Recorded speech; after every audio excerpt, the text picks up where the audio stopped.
Assalamualaikum warahmatullahi wabarakatuh. Selamat sore semuanya. Selamat sore kepada Pak Endi selaku dosen pengampu mata kuliah separasi dengan perpindahan massa. Di sini saya bersama rekan saya akan menjelaskan metode Poncon Safarid. Nah, sebelum itu, izinkan saya bersama rekan saya untuk memperkenalkan diri terlebih dahulu. Saya Salsabila Dwi Febrianti dengan NIM 087. Rekan saya, Saya Ilyas Rabani Devanda dengan NIM 102. baik. Langsung saja pada metode Poncon Safarid, boleh di next. Nah, pada metode Poncon Safarid distilasi kolom di sini itu menggunakan beberapa asumsi. Asumsi yang pertama, aliran dianggap tidak equimolar overflow. Pada metode McCap, yaitu metode sebelumnya itu dianggap alirannya equimolar overflow. Kemudian yang kedua, itu diperlukan data entalpi konsentrasi sebagai fungsi konsentrasi liquid dan juga konsentrasi uap. Kemudian yang ketiga, perhitungan jumlah stage dilakukan secara analisa grafis yang memerlukan neraca entalpi. Nah, pada metode McCaptel itu tidak memerlukan neraca entalpi. Lalu pada metode Poncon Safarid ini, mengapa memerlukan neraca entalpi? Karena di Poncon Safarid itu tidak bisa jika hanya memakai vapor, liquid, dan juga equilibrium saja. Tetapi juga mempertimbangkan neraca entalpi. Sehingga nantinya pada grafiknya itu kan ada data entalpi dan juga data kesetimbangan pada vapor liquid. Kemudian, yang terakhir, terdapat dua kurva, yakni bagian atas itu sebagai diagram entalpi atau yang disebut dengan data entalpi. Kemudian bagian bawah itu adalah kurva kesetimbangan X dan Y atau yang disebut dengan liquid dan juga dari uapnya. Boleh di next. Nah, seperti yang saya jelaskan tadi, terdapat dua kurva. Kurva atas itu data entalpi, kurva bawah itu dari data kurva setimbangan antara uap dan cair. Nah, pada kurva atas atau kurva entalpi itu terdapat H besar dan juga H kecil. Nah, pada H besar itu adalah zona vapor, kemudian pada H kecil itu adalah zona dari liquid. Kemudian, jika pada terdapat garis juga, yaitu jika melewati maka kan disebut dengan uap lewat jenuh.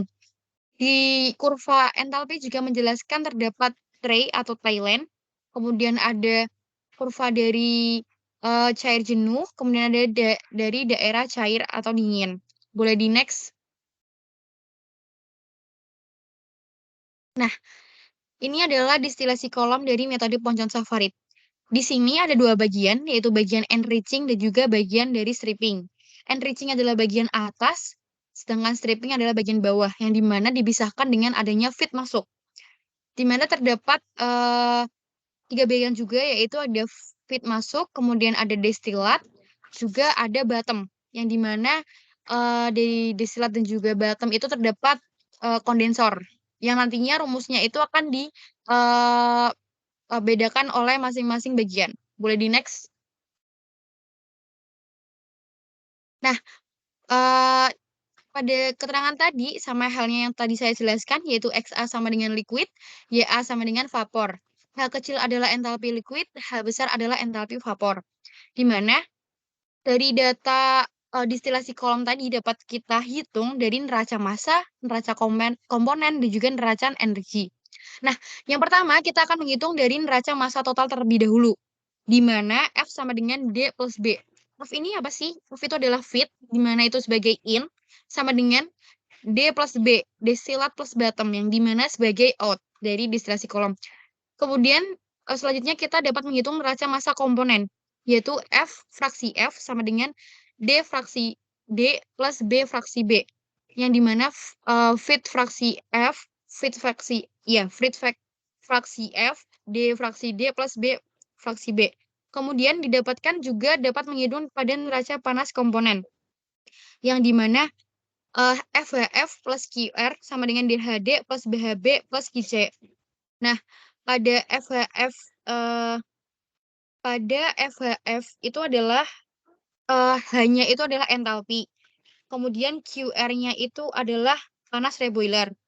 Nah, sedangkan DHD plus BHB plus QC itu adalah bagian dari out-nya. Sehingga dapat dirumuskan menjadi FHF sama dengan D dalam kurung HD plus QC per D plus B dalam kurung HB min QR per B. Itu adalah persamaan dari hasil persamaan keempat. Boleh di next. Nah, disubstitusikan saja persamaan 1 ke persamaan 2 dan 4, maka akan menghasilkan persamaan D plus B dikalikan dengan XF sama dengan DXD plus BXB, di mana menjadi persamaan 5. Kemudian persamaan 1 dimasukkan ke persamaan 4, menjadi D plus B dikalikan dengan HF sama dengan D dalam kurung HD plus QC per D plus B dalam kurung HB min QR per B. Itu menjadi persamaan 6. Sehingga diperoleh, boleh tolong kursornya, sehingga nantinya diperoleh D plus B sama dengan XF min XB per XD min XF sama dengan HF min HB min QR per B per HD plus QC per D min HF. Atau dapat juga dengan menggunakan rumus XF min XB per HF min dalam kurung HB min QR per B sama dengan XD min XF per HD plus QC per D min HF.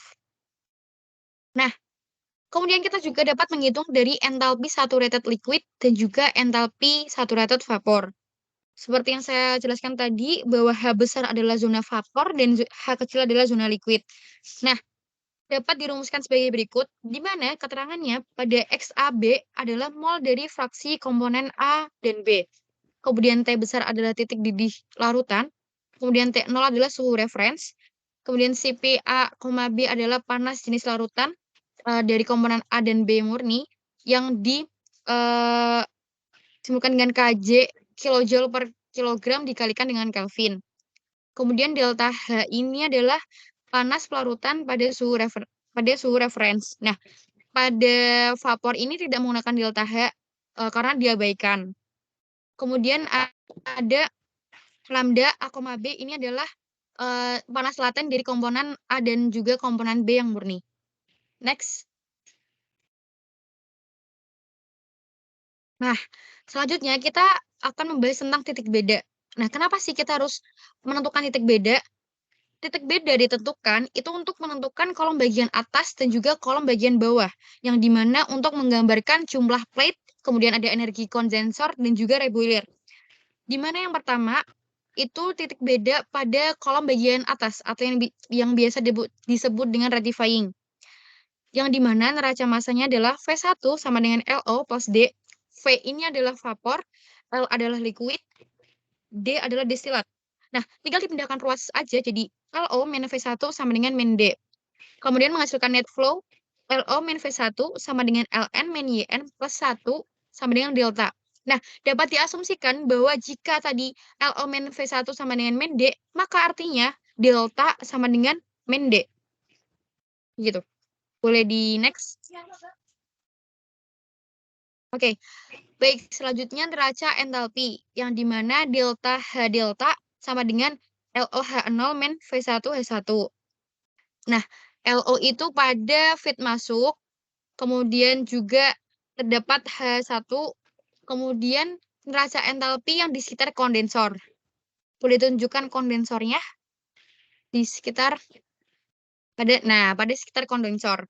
Itu akan menghasilkan rumus F1 dikalikan H1 sama dengan L0 H0 plus DH0 plus QC. Nah, QC itu apa sih? QC itu adalah beban kondensor. Jika QC sama dengan D sama dengan QCD, maka panas yang dibuang kondensor itu per unit massa distilat atau satuannya yaitu energi per massa. Next.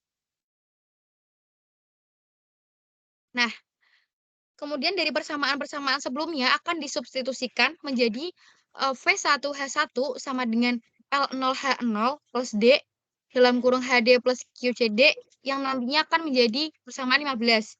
Yang dimana QCD adalah satuannya yaitu energi per massa. Nah, kemudian jika sudah mendapatkan persamaan 15, maka substitusikan persamaan 13 dan 15 yang nantinya akan menghasilkan H delta sama dengan min D dalam kurung HD plus QJD per delta yang nantinya akan menghasilkan persamaan 16. Kemudian akan menghasilkan di mana substitusi persamaan 16 dan juga 12. Yang dimana jika sudah menghasilkan itu H delta sama dengan HD plus QJD. Yang dimana H delta dan HD itu diperoleh dari grafik. Kemudian kita bahas yang kedua yaitu titik beda kolom distilasi bagian bawah atau stripping. Jadi di bagian bawah. Oke, sama halnya seperti enriching, pada stripping itu menghitung neraca massa yaitu LM sama dengan VS plus B, di mana dipindahkan ruas terlebih dahulu, LM sama dengan min VS sama dengan B. Kemudian menghasilkan net flow LM min VS sama dengan delta bar. Nah, karena LM min VS itu sama dengan B, sama halnya dengan enriching tadi, itu maka diasumsikan B sama dengan delta bar. Kemudian akan mendapatkan persamaan 19. Oke, boleh di next. Nah, kemudian pada neraca entalpinya yaitu delta bar H delta sama dengan LMHM min VS HS itu akan menjadi persamaan ke-20. Nah, kemudian di mana neraca entalpi di sekitar reboiler yaitu LMHM sama dengan FS dikalikan HS plus B dalam kurung. Oke, maaf, boleh di next. Oke, kita ulang dari neraca entalpi di sekitar reboiler, yaitu LMHM sama dengan FS dikalikan HS plus B dalam kurung HB min QR per B. Itu akan menghasilkan persamaan yang ke-21.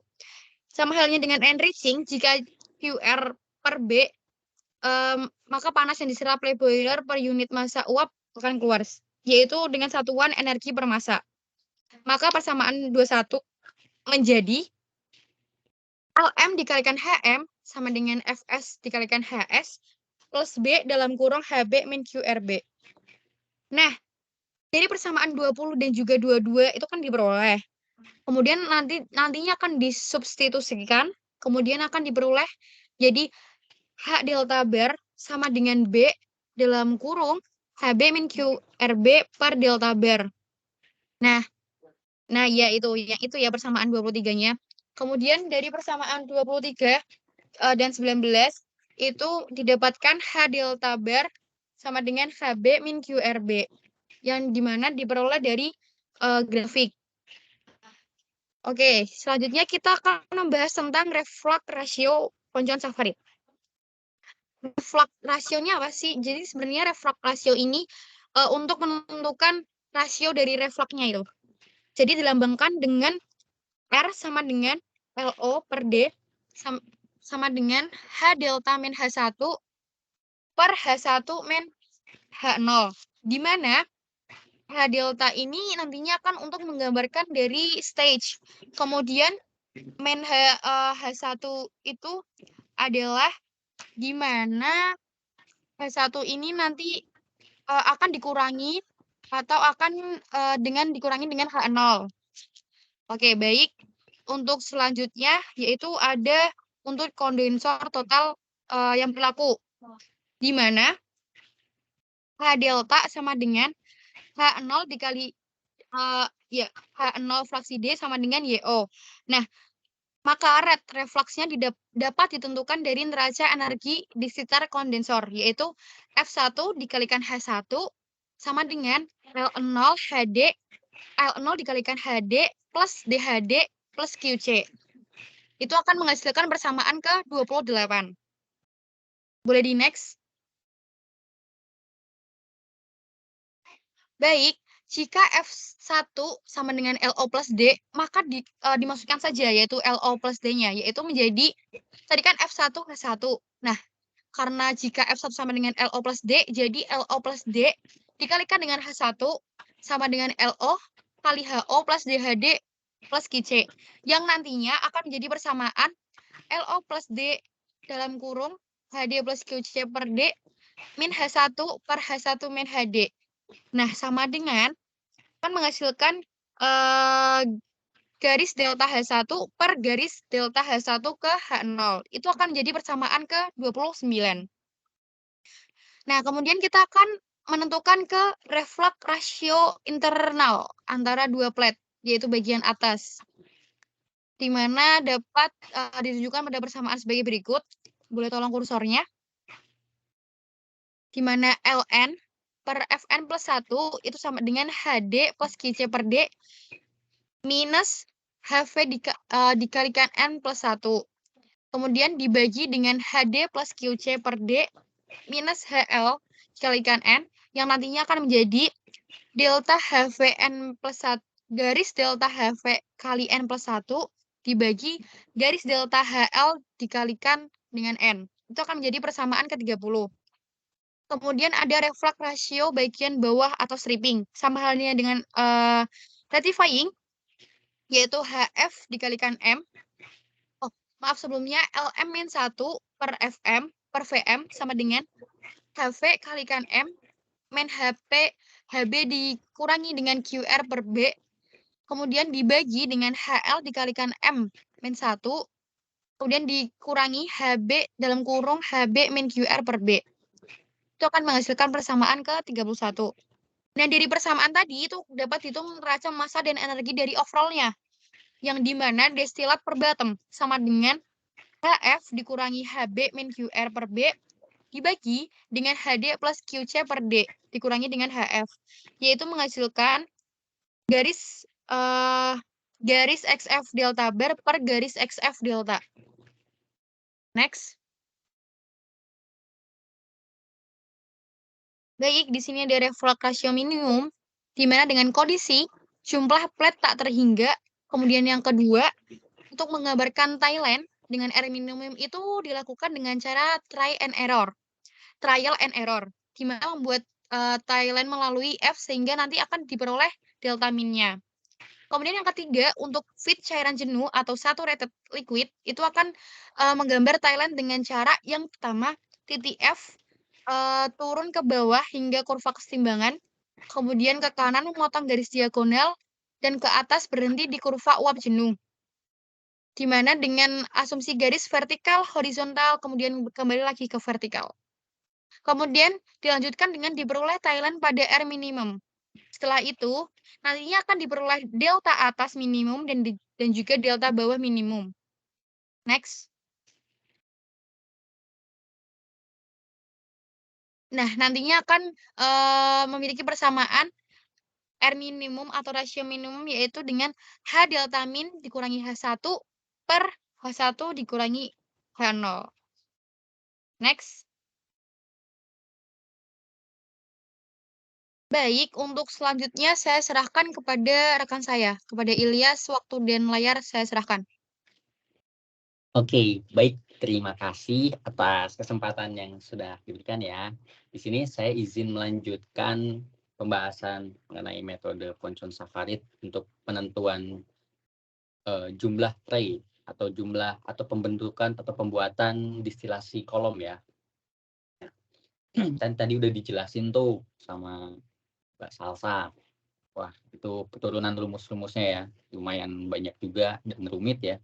Nah, ini saya lanjut ke proses atau bagaimana langkah-langkah caranya teman-teman ini untuk menentukan bagaimana jumlah tray yang dibutuhkan untuk bisa membuat kolom distilasi. Dan juga untuk menentukan jumlah minimal kondensornya, jumlah minimal reboiler yang dibutuhkan itu berapa. Nah, permulaan dulu ini sekedar informasi teman-teman, di sebelah kiri, gambar kiri ini dan yang di sebelah kanan ini terlihat sama ya grafiknya, sebenarnya dua-duanya sama ya, yakni ada grafik distribusi atau grafik kesetimbangan dan juga ada grafik entalpi. Nah, yang membedakan adalah kalau yang di sisi kiri atau yang di gambar yang di kiri ini dia menentukan R min pada saat dia kondisi feed-nya ini saturated liquid. Nah, saturated liquid itu adalah kondisi di mana dia si feed-nya atau umpan yang masuk itu dia jumlah entalpi atau nilai entalpinya itu mencapai saturasi. Kemudian untuk yang di sebelah kanan yang di sebelah kanan itu gambar itu, nah itu dapat dilihat bahwa garis XF atau garis umpannya itu tidak menyentuh garis entalpinya, yang artinya dia berada di bawah panas entalpinya, yang berarti dia masuk ke dalam subcooled atau bisa dibilang liquid dingin, cairan dingin, yang mana nanti kalau misalkan menemukan kasus seperti ini, karena di metode Ponchon-Safarid itu feed-nya itu harus dibuat saturasi terlebih dahulu. Jadi oleh karena itu pada saat kalian menemukan kasus seperti ini, kalian harus membuat umpannya ini menjadi saturasi terlebih dahulu, teman-teman. Sehingga nanti proses perhitungan dengan menggunakan metode Ponchon-Safarid ini jauh lebih mudah. Kemudian ini teman-teman ada langkah-langkah untuk menentukan plate ideal.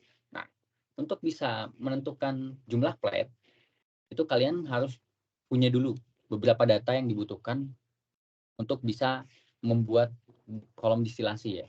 Nah, yang pertama itu ada feed. Feed ini udah pasti, wajib. Pasti ada, datanya pasti ada.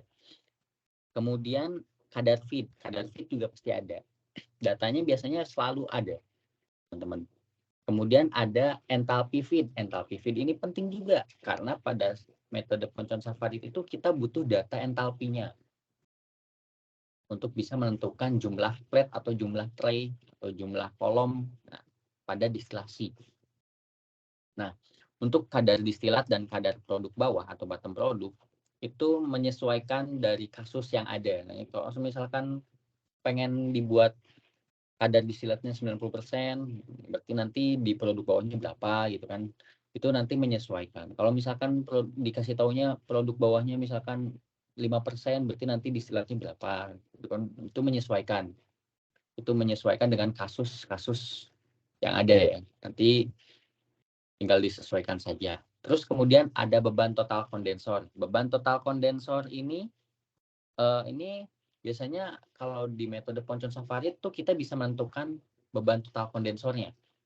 Dengan persamaan yang tadi sudah disampaikan sebelumnya oleh Mbak Salsa gitu kan, udah dikasih tahu cara turunan rumusnya dan juga bagaimana cara menghitungnya. Nah, di situ kalian bisa menentukan beban total kondensornya. Jadi kalau misalkan dalam suatu kasus beban total kondensornya sudah dikasih tahu sih ya enak sih, tinggal masukin ke persamaannya aja. Cuman kalau misalkan tidak ada datanya, berarti nanti kalian harus mencarinya terlebih dahulu. Nah, seperti yang sebelumnya aku sebutkan tadi, bahwa distilat dan reflux diambil pada titik cairan jenuhnya. Otomatis feed umpan yang kita pakai juga harus pada cairan jenuhnya atau pada kondisi saturated. Oke, kita lanjut ya teman-teman. Di sini kita sudah mulai masuk ke proses langkah-langkah penentuan plate-nya. Nah, di sebelah kanan itu udah ada gambar grafik ya, grafik entalpi dan grafik kesetimbangan. Nah, itu kalian harus siapkan dulu grafik ini karena pada dasarnya metode Ponchon-Safarid ini benar-benar memerlukan grafik. Karena kalau nggak ada grafik entalpi dan grafik kesetimbangan ini, kalian nanti nggak akan bisa nentuin jumlah plate idealnya. Nah, yang pertama nanti kalian siapkan diagram entalpi konsentrasi dan diagram entalpi dan diagram kesetimbangan. Terus kemudian letakkan titik F. Titik F itu biasanya kalau misalkan kalian lihat dari grafik kesetimbangannya, itu titik F itu biasanya berada pada di tengah-tengah. Nah, kemudian titik B dan titik D, untuk titik B atau bottom product, itu biasanya kalau kalian lihat dari grafik kesetimbangan, itu bottom product itu biasanya lebih rendah kadarnya.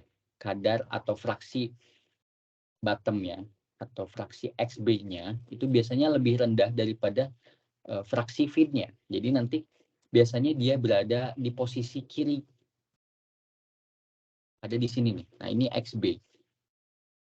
Kemudian untuk yang titik D atau distilat produk, itu biasanya ada di sebelah kanan F-nya.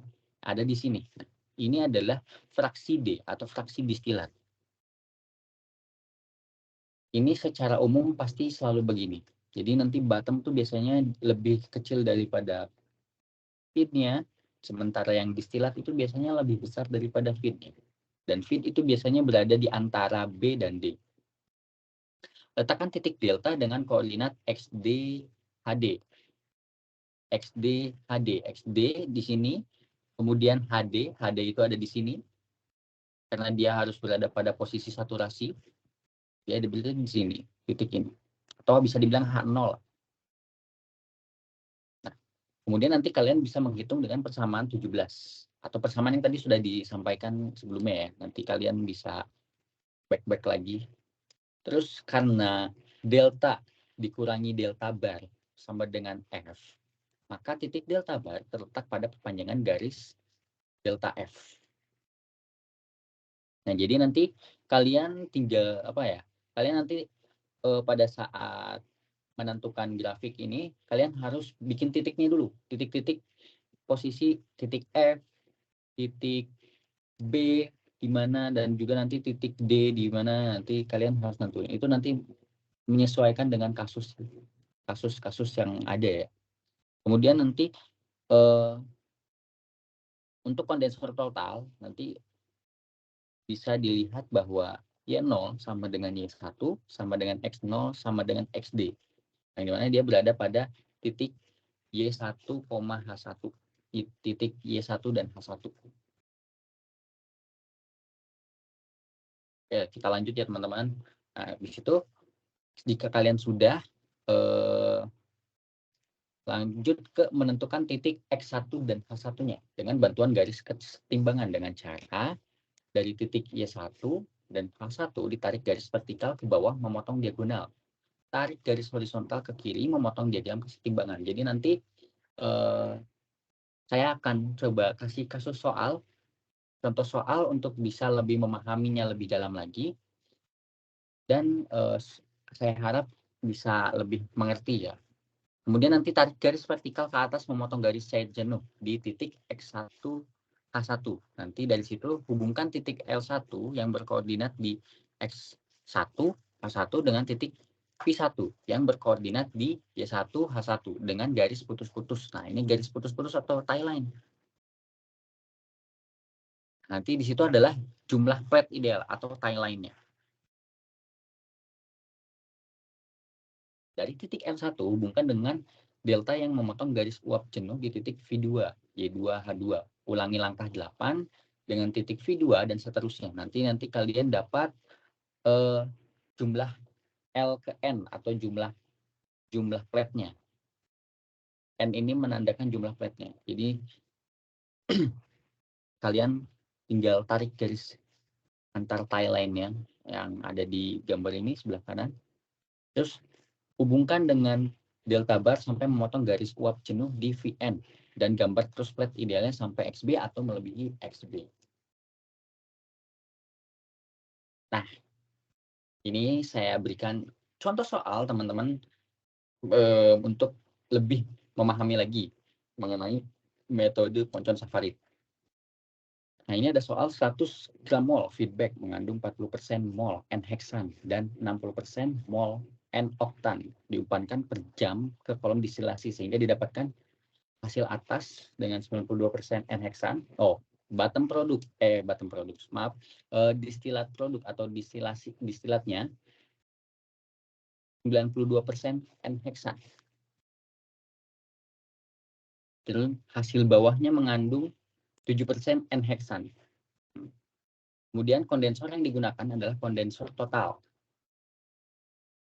Artinya, maksudnya kondensor total itu artinya semua uap yang masuk ke dalam kondensor itu dikondensasikan penuh. Sampai artinya dari uap semuanya keseluruhan itu dicairkan. Gitu. Kemudian reflux dikembalikan ke kolom distilasi sebagai saturated liquid pada titik mendidihnya atau pada bubble point-nya. Reflux ratio dijaga sama dengan 1,5 R minimumnya. Feed yang masuk kolom berupa saturated liquid. Dengan menggunakan metode Ponchon-Safarid, tentukan jumlah plate minimum, reflux ratio minimum, beban panas kondensor, dan nilai boiler pada kondisi reflux minimum, rate distilat dan produk bawah pada aktual reflux ratio, jumlah plate teoritis, beban panas di kondensor, dan nilai boiler pada reflux rasio aktual. Oke, lanjut ya teman-teman. Nah, ini adalah data kesetimbangan dan juga data entalpi konsentrasi sistem untuk N-heksan dan N-oktan. Nah, ini dapatnya dari mana, guys? Nah, ini teman-teman dapatnya sebenarnya udah paten ya. Ini datanya ini sebenarnya udah ada dan tidak mungkin berubah. Nah, tapi untuk fraksi mol, biasanya untuk fraksi mol ini kita harus nyari dulu. Nah, untuk bisa mencari fraksi mol N-heksan itu biasanya pakai metode McCabe atau enggak metode Lewis-Sorel ya. Kalian nanti bisa cari-cari metode Lewis-Sorel atau metode McCabe. Nah, tapi kalau pada metode Ponchon-Safarid, ini datanya udah ada. Data fraksi mol N-heksan udah ada. Terus juga fraksi entalpi campuran. Nah, ini entalpi campuran juga sebenarnya data ini udah ada. Jadi kalian tidak perlu terlalu pusing lagi untuk bisa mencari tahu gitu nilai entalpinya. Karena ini emang terbilang rumit ya kalau misalkan untuk bisa nyari entalpi campurannya. Tapi kalau metode Ponchon-Safarid ini biasanya datanya memang udah ada. Data entalpi dan data fraksi molnya memang udah ada. Oke, next. Nah, langkah pertama, gambar diagram X, Y, dan entalpi konsentrasinya. Nah, tadi dari tabel tadi, itu kalian jadikan grafik untuk bisa menentukan garis X dan garis Y-nya. Sumbu X dan sumbu Y-nya. Nanti kalian didapatkan data kesetimbangan dan juga data entalpi konsentrasinya.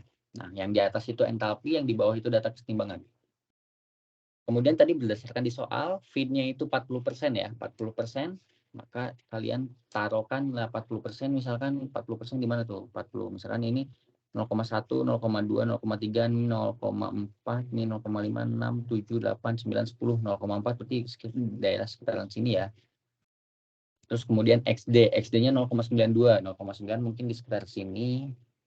Terus XB-nya 0,07. Wah, 0,07 itu berarti sekitar di sini ya. Di sini, ini XB. Dan titik F di garis saturated liquid. Nah, dari sini, dari titik sini, dari XF ini, kalian nanti tarik garis sampai ke titik saturatednya. Jadi nanti dari sini tarik garis mentok sampai ke garis ini.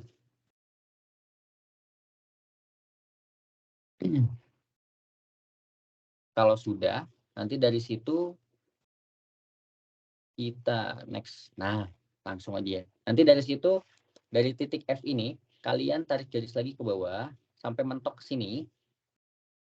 Udah sampai mentok ke sini, nanti kalian tarik garis kanan. Ke kanan.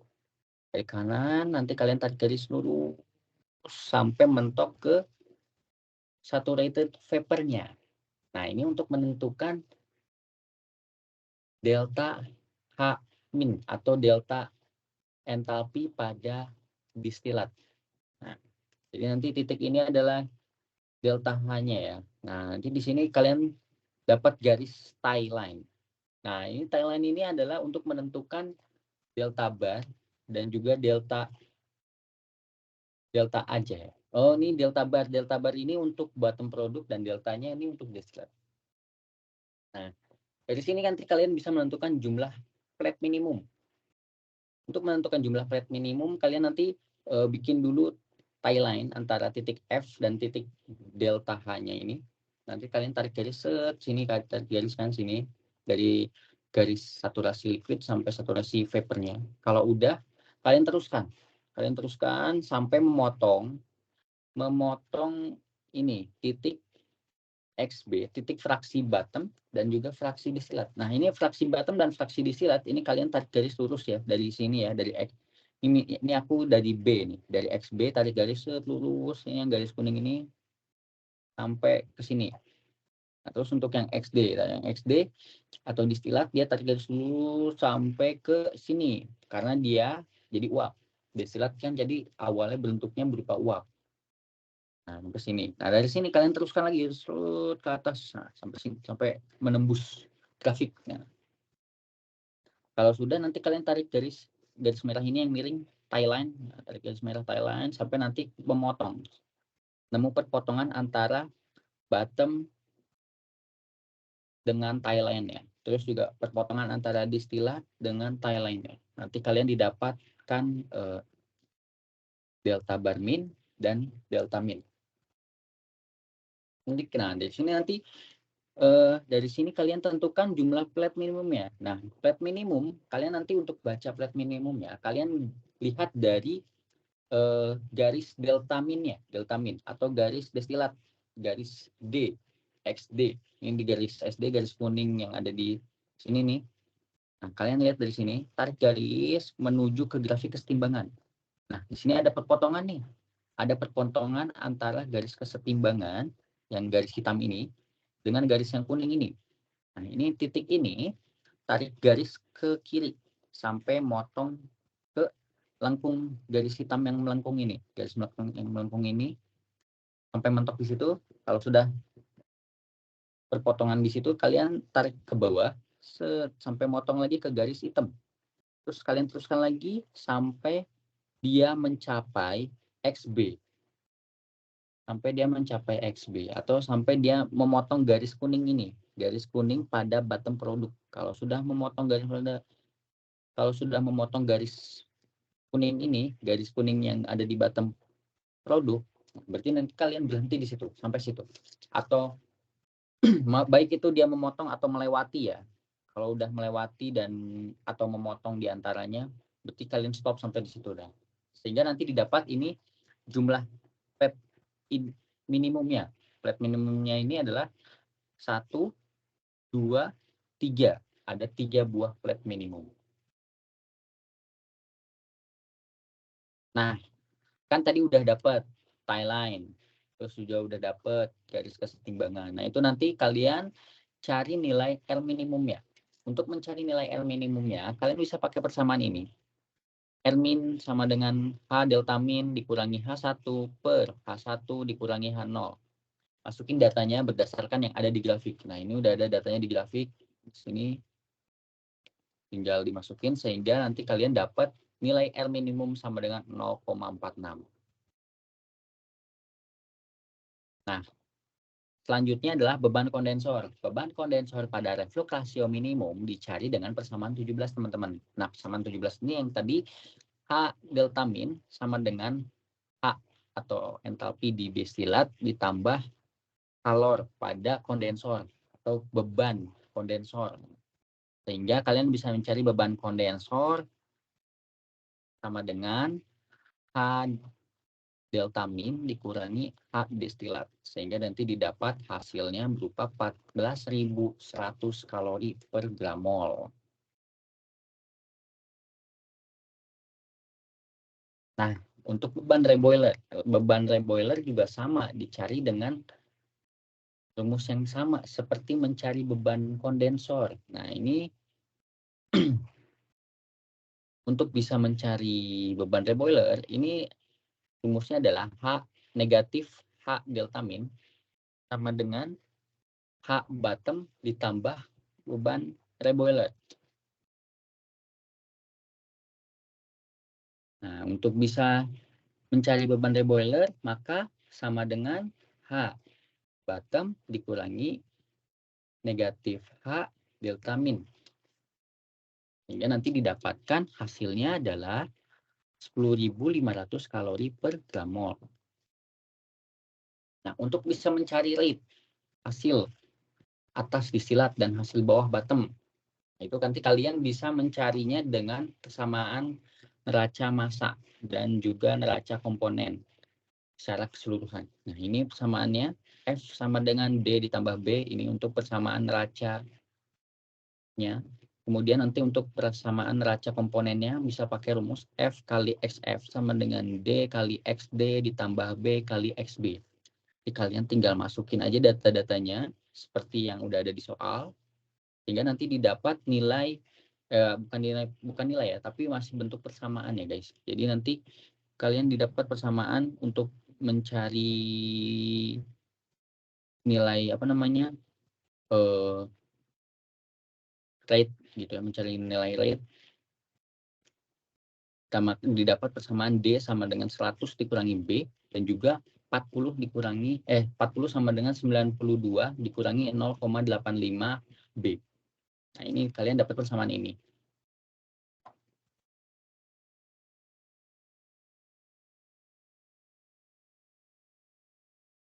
Nah, kalau sudah, kalian nanti menentukan jumlah plate aktual.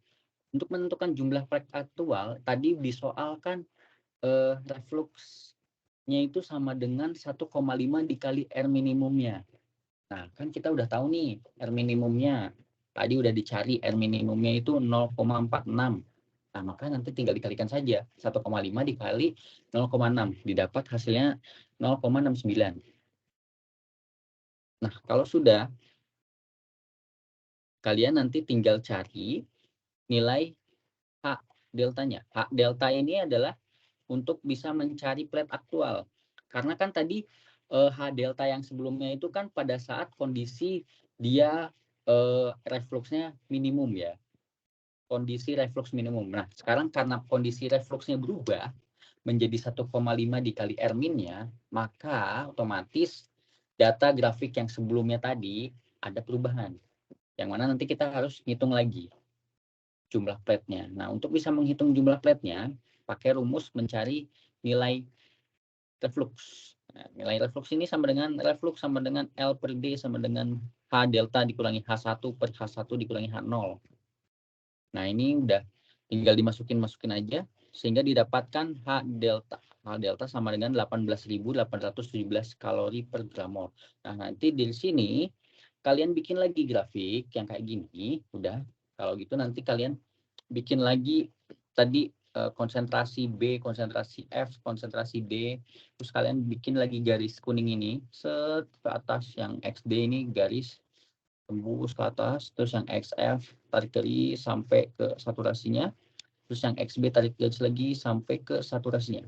Nah, tadi udah dikasih tahu nih H deltanya. H delta itu ada di sini. H delta tuh di sini. H delta di sini. Dapat titik nih di sini. Nah, kalian tarik garis nih. Tarik garis dari titik F ke titik delta H. Ini nih, garis yang biru ini.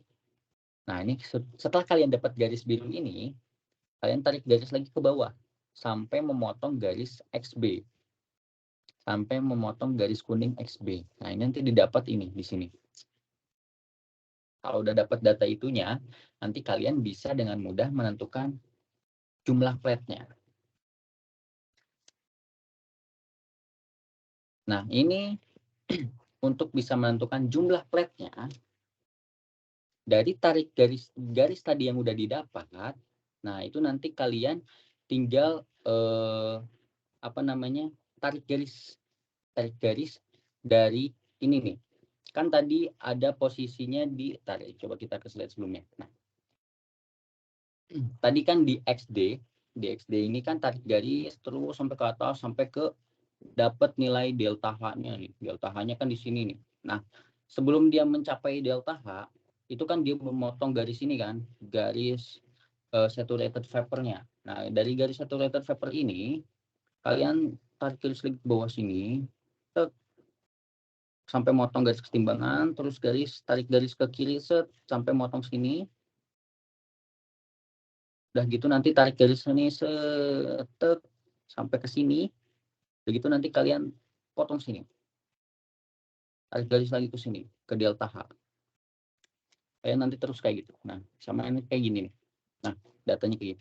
Jadi nanti dari sini tarik garis ke bawah sampai motong, udah motong, nanti kalian tarik garis lagi ke kiri sampai memotong lagi, udah memotong garis lagi, dan nanti dia tarik garis ke atas sampai memotong garis entalpi saturated liquid. Udah saturated liquid, dia tarik garis lagi ke arah delta H sampai motong garis saturated vapor-nya. Nah, dari garis saturated vapor ini kalian nanti dapat plate kedua. Nah, yang tadi itu, yang satu cycle ini 1, 2, 3, 4. Nah, itu tuh dapat satu plate.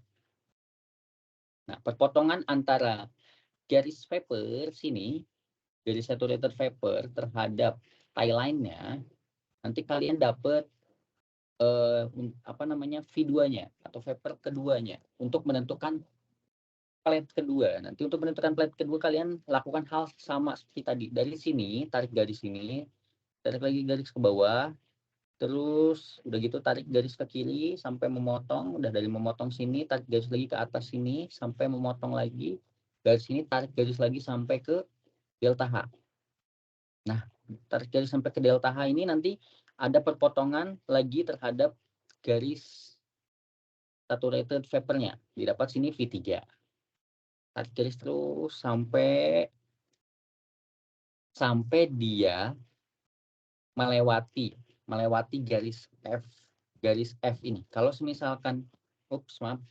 misalkan dia udah melewati garis F atau titik F ini, yang ada garis kuning F ini, nah itu nanti kalian tarik garisnya udah bukan ke delta H lagi, tapi nanti ke delta bar H atau di sini. Nah, jadi nanti kalian tarik garisnya adalah sudah kalian tadi tarik garis di plate keberapa tadi? Plate ketiga ya, plate ketiga.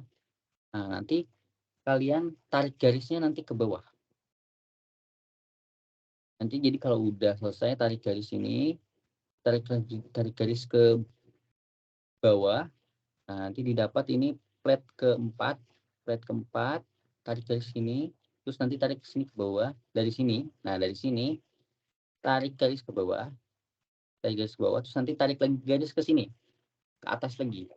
Nah, garis ke atas, terus baru nanti ke bawahin lagi, nanti baru tarik garis ke kiri, terus nanti ke atas lagi sampai memotong saturated liquidnya.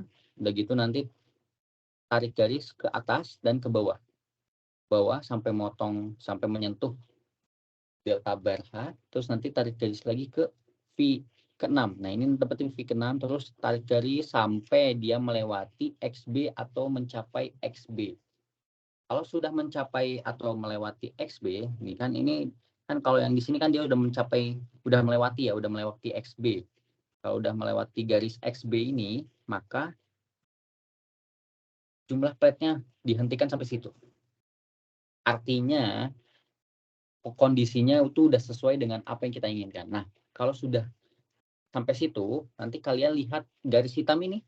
Nah, garis hitam ini adalah tie line atau jumlah plate yang dibutuhkan.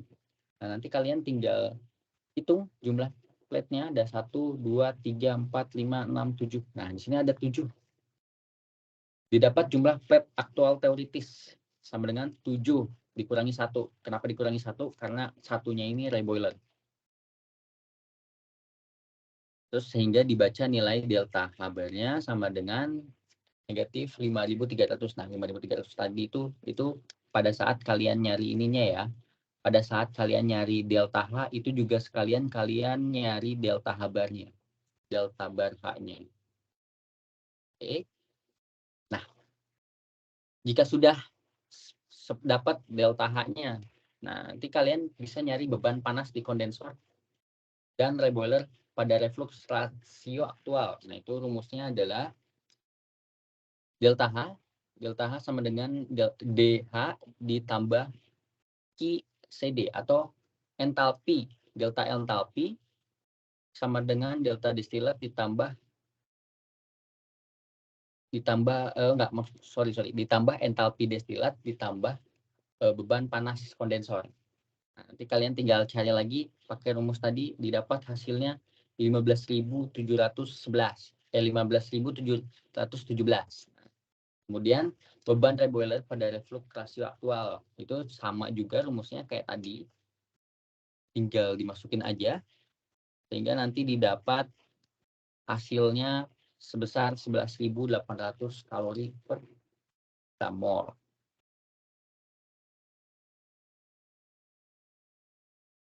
Oke, mungkin cukup sekian. Saya kembalikan kepada Mbak Salsa. Terima kasih. Baik, terima kasih atas penjelasan yang sangat detail ya dari, Ilyas. Cukup sekian dari kami. Mohon maaf jika terdapat, banyak kesalahan atau nantinya mungkin terdapat video-video yang terceda. Sekian yang dapat kami sampaikan kurang lebihnya. Wassalamualaikum warahmatullahi wabarakatuh.